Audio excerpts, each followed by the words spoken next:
All right. Now, variance is actually a really, really good measure. I mean, it has the two most important character we were after.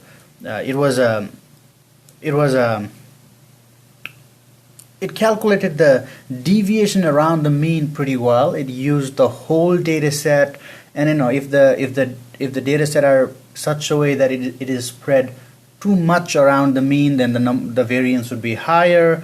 If it is tightly knit around the mean, the variance would be lower. So it's very desirable.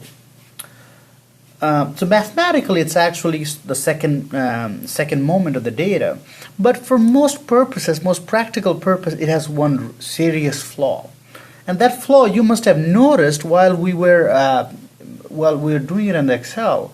So we had this deviation, and then we had to take the square of it so that those negatives and positives did not even it out. So by the time we got the variance, suppose we got the variance of 24. What does that mean? What is that variance of 24 mean?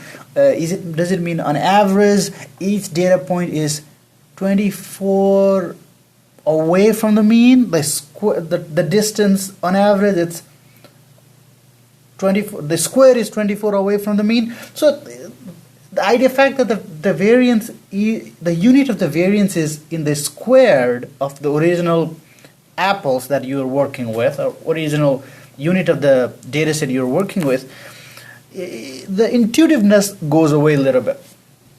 So people have come up with another measure which is really, really close to variance actually.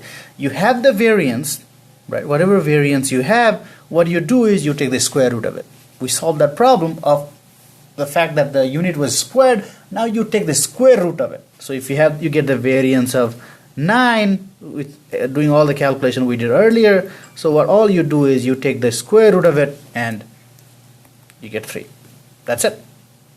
So that's all standard deviation is. Now it has all the good characters variance have, and it has one more good character that is in the same unit as the data set or the mean is. Okay, so that's all standard deviation is. Okay, I'm not going to show you an example of standard deviation because you do the variance and you get the square root of it. That is a standard deviation function in Excel. You can find that. All right, I'll show you next time I open up the Excel. All right, the next thing we want to do is coefficient of variation. Now, standard deviation has another problem, which one interesting problem, and it's not the most desired, it's not something we absolutely needed, but let's say the standard deviation of 10. Does that mean it's good or bad? Is it the variance is very high from the mean, or the variability is too low from the mean? What is it? We don't know. We don't know what the variance of 10 means. If the mean was 1 million, the variance of 10 is very small. If the mean was 2, the variance of 10 is very high.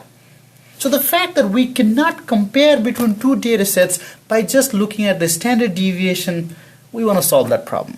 How we can solve that problem is by introducing another measure of variability, and we call it coefficient of variation. All we do is we have the data set, and then we calculate the standard deviation the way we explained it earlier, and we divide it by the mean and take the percentage. Suppose you have a data set that has a standard deviation of 10 and it has a mean of say 2, right? Then we would get a value of 500%. That's a big number. But if you had a standard deviation of 10, but if the mean was say 1,000, right? Then you would get 1%, right? So that is small.